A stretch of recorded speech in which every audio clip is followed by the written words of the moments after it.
Sika TV, le vrai visage de l'actualité en Afrique.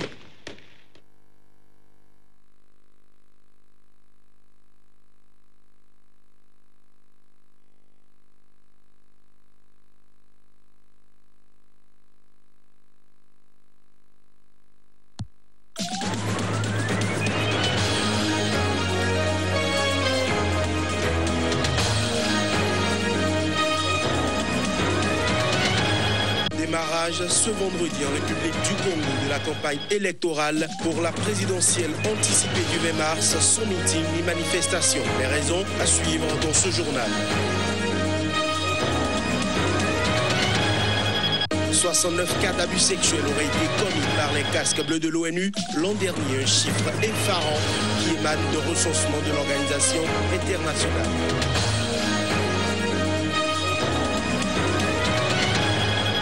Enfin, en sport, Michel Platini garde la confiance de l'UEFA, du moins jusqu'à l'annonce de la décision du tribunal arbitral du sport. Voilà une des décisions du comité exécutif réuni ce vendredi. Voilà pour le sommaire à toutes et à tous. Bonjour. En République démocratique du Congo, la campagne électorale. En République du Congo, plutôt, la campagne électorale pour la présidentielle anticipée du 20 mars s'est ouverte ce vendredi sans meeting ni manifestation en raison des commémorations de la tragique explosion d'un dépôt de munitions il y a 4 ans.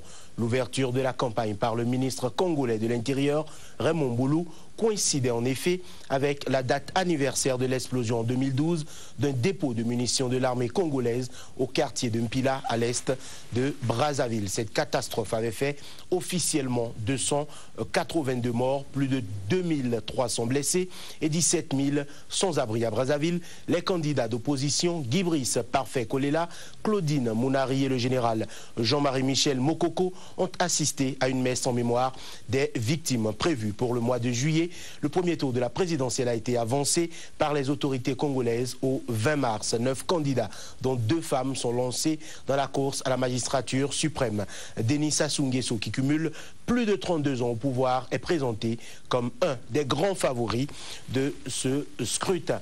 D'un Congo à un autre, cette fois-ci en visite en République démocratique du Congo, la ministre suédoise des Affaires étrangères a émis ce vendredi à Kinshasa le souhait de voir le pays devenir un modèle d'alternance politique apaisée en Afrique centrale. Margot Wallström voit dans l'organisation des élections une opportunité de mobiliser la jeunesse autour d'un processus inclusif en faveur de la démocratie et de l'état de droit. Interrogé sur le sort des jeunes du mouvement Lutte pour le changement Lucha, arrêté, jugé ou condamné, la ministre suédoise Margot Wallström a jugé inacceptable que la jeunesse soit privée de moyens d'expression. L'élection présidentielle censée se tenir cette année en RDC semble aujourd'hui improbable. En effet, depuis plus de 2 ans, l'opposition accuse le chef de l'État au pouvoir depuis 2001 et dont le mandat s'achève en décembre de manœuvrer pour contourner l'interdiction constitutionnelle qui lui est faite de se représenter. Toujours en RDC, les autorités continuent de faire de la place pour les réfugiés d'où qu'ils proviennent. Selon l'Agence des Nations Unies pour les réfugiés, le pays se présente actuellement comme la meilleure terre d'accueil pour des milliers de personnes fuyant les violences au Soudan du Sud. Je vous invite à suivre à présent le témoignage d'un jeune réfugié soudanais contraint à l'exil. Témoignage suivi de la réaction de la déléguée à la protection de l'Agence des Nations Unies pour les réfugiés en République démocratique du Congo. Ils pillaient les maisons des gens, ils tuaient, violaient, brûlaient les maisons. Tout cela, je l'ai vu de mes propres yeux. Au moment où je parle, je voudrais pleurer, mais comme je suis un homme, je ne peux pas pleurer, parce que ma mère a été tuée pendant cette crise et mon père nous a quittés pour venir ici. Je ne pense pas que la paix va arriver dans notre pays maintenant, car la plupart des enfants ont été emmenés dans la forêt. Leurs parents sont attristés et n'y peuvent pas grand-chose. C'est des conditions très difficiles pour ces personnes-là et je pense qu'en matière d'abri, de nourriture, de médicaments, nous avons besoin d'intervenir très rapidement. L'ONU a recensé l'an dernier 69 cas d'abus sexuels qui auraient été commis par ces casques bleus, un chiffre nettement en hausse par rapport à 2014 et qui inquiète les Nations Unies. Les 69 cas recensés sont concentrés sur deux pays, la République centrafricaine et la République démocratique du Congo. Selon un rapport annuel du secrétaire général de l'ONU, Ban Ki-moon, c'est une nette augmentation sur 2014 avec 52 cas et davantage aussi qu'en 2013 avec 66 cas. Le rapport recommande de créer des cours martiales in situ pour juger des coupables et les prendre des empreintes génétiques des casques bleus. Suivons quelques extraits de propos. Le temps du silence est fini. C'est le temps de l'action. Elle va être violente. Je pèse mes mots. Nous ne nous reposerons pas tant que nous n'aurons pas déraciné en notre sein tous ceux qui ont souillé le drapeau des Nations Unies. Ce qui est déplorable, malheureusement, c'est que l'extraordinaire travail qui est en train d'être fait pour sécuriser ce pays est de plus en plus terni par des actes ignobles, des actes odieux, d'abus sexuels. Si un État membre n'arrive pas à mener à bien une enquête sur une longue période ou même en un an, alors nous devons considérer un déploiement de forces de maintien de la paix dans ce pays.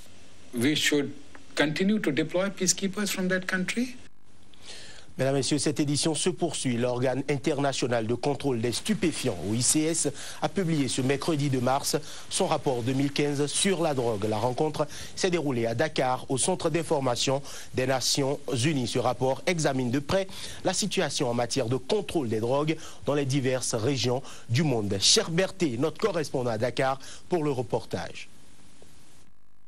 Dans son rapport 2015, l'organe international du contrôle des stupéfiants peint en noir les tableaux du continent africain.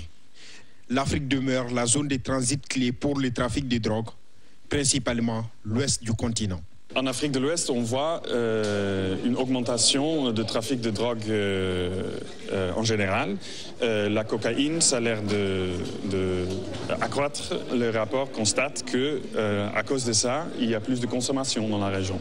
Le rapport constate que le cannabis est la drogue la plus consommée en Afrique devant l'héroïne. Il cite également l'Afrique de l'Ouest comme une plaque tournante de drogue au plan mondial, surtout pour la cocaïne. Autre phénomène inquiétant souligné par les rapports, c'est que la production de la drogue synthétique s'accroît sur le continent. C'est une tendance nouvelle, donc ça, avant on ne le voyait pas trop, donc on voyait beaucoup plus de cannabis, de l'héroïne, de cocaïne qui passait à travers la région, pas vraiment la production des drogues synthétiques. Donc maintenant on voit que c'est devenu un nouveau phénomène dans la région. En clair, ce rapport met à nu les continents où la consommation et l'abus de la drogue deviennent de plus en plus une réalité. Par exemple, en Namibie, pays de transit qui est en train de devenir un pays consommateur, de même que le Maroc, l'une des premières sources de drogue entrant en Europe, devenue également une terre de très grande consommation. La Guinée et la Turquie ont signé jeudi plusieurs accords dans divers domaines, dont la défense, la santé et l'énergie. C'était à l'occasion d'une visite à Conakry du président turc Recep Tayyip Erdogan. Une visite qui s'inscrit dans le cadre d'une tournée africaine entamée depuis dimanche dernier. Rappelons que la Guinée était la dernière étape de cette tournée qu'il a d'abord conduite en Côte d'Ivoire, au Ghana, puis au Nigeria. Le président turc Recep Tayyip Erdogan est arrivé jeudi matin dans la capitale guinéenne en compagnie d'une importante délégation composée d'au moins 230 hommes d'affaires. Lors de cette visite, les deux pays ont signé des conventions et accords de coopération dans les domaines de la défense nationale, du tourisme, des mines, de l'énergie, de la santé et de l'environnement. Un mémorandum de création d'un conseil d'affaires et de partenariat entre les secteurs privés des deux pays a également été signé. C'est ça que l'État peut faire, aider son secteur économique privé. Avant, c'est nous qui partions vers eux pour les chercher. Si l'État est en train de se battre pour venir vers nous, je pense que ça c'est une bonne opportunité pour la Guinée. On réalise en Turquie que l'Afrique comme continent et Guinée comme pays vont être des joueurs plus importants dans les années qui arrivent. Et Et la Turquie, pour nous, toucher l'Afrique et les pays africains comme le Guinée est très important. Et de grandir l'export aussi, c'est très important pour nous, et de aussi grandir nos marques en dehors de la Turquie. Pour le président Alpha Condé, cette visite du président turc est importante, tant du côté turc que guinéen. La Turquie, pour sa part, espère que les accords signés vont permettre d'accroître le volume des échanges commerciaux entre les deux pays de 69 millions de dollars actuellement jusqu'à 500 millions de dollars sur un délai non précisé. Rappelons que la Guinée était la dernière étape d'une tournée en Afrique du président Erdogan qui s'était auparavant rendu en Côte d'Ivoire, au Ghana et au Nigeria. Hors du continent africain et plus précisément au Brésil, le domicile et l'Institut Lula de l'ex-président Luiz Ignacio Lula da Silva, situé à Sao Paulo, a été perquisitionné ce vendredi par la police fédérale. Il a ensuite été emmené pour être interrogé dans le cadre de l'enquête sur le scandale de corruption Petrobras qui secoue actuellement la classe politique brésilienne. Reportage.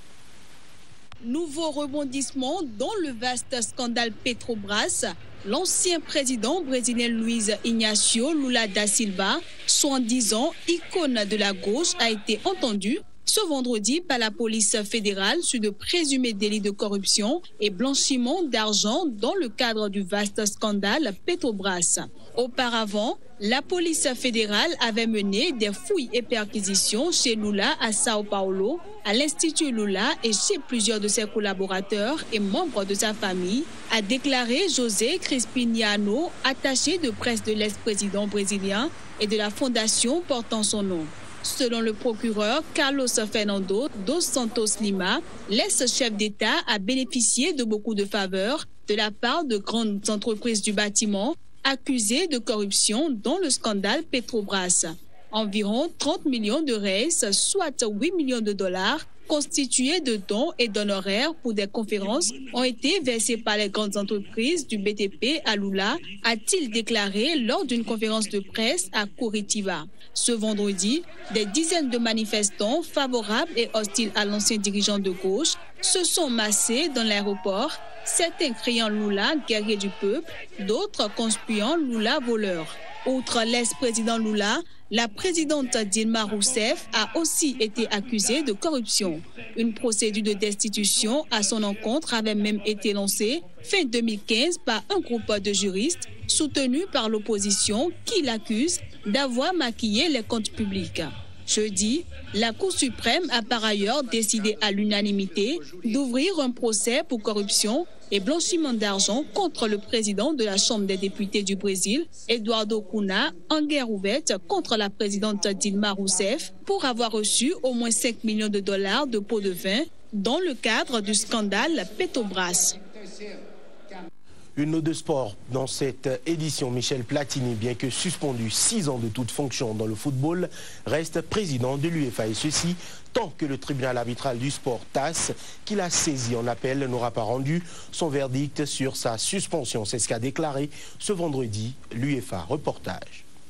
Un comité exécutif a plusieurs enjeux. D'abord, renouveler la confiance de l'instance du football européen à Michel Platini, suspendu par la justice interne de la FIFA pour abus de confiance, conflit d'intérêts et gestion déloyale. Ensuite, lors de ce comité exécutif, l'UEFA a également nommé le grec Théodore Theodoridis, 50 ans, secrétaire général par intérim en remplacement de l'Italo-Suisse Gianni Infantino. Le comité exécutif a nommé Théodore Theodoridis en tant que secrétaire général de l'UEFA par intérim et bien sûr, il remplace Gianni Infantino qui, comme vous le savez tous, a été élu président de la FIFA récemment. Le TAS, la juridiction sportive suprême, a annoncé mercredi qu'il devrait trancher le cas Platini avant le début de l'Euro 2016, le 10 juin. Pour autant, l'UEFA ne ferme pas la porte à l'hypothèse d'un remplacement rapide du Français si le TAS confirmait sa suspension. Dès qu'il y a une décision, nous pouvons tenir immédiatement un comité exécutif et passer à un processus accéléré pour une élection. Juste, nous devons faire preuve de respect à notre président en attendant la décision du TAS.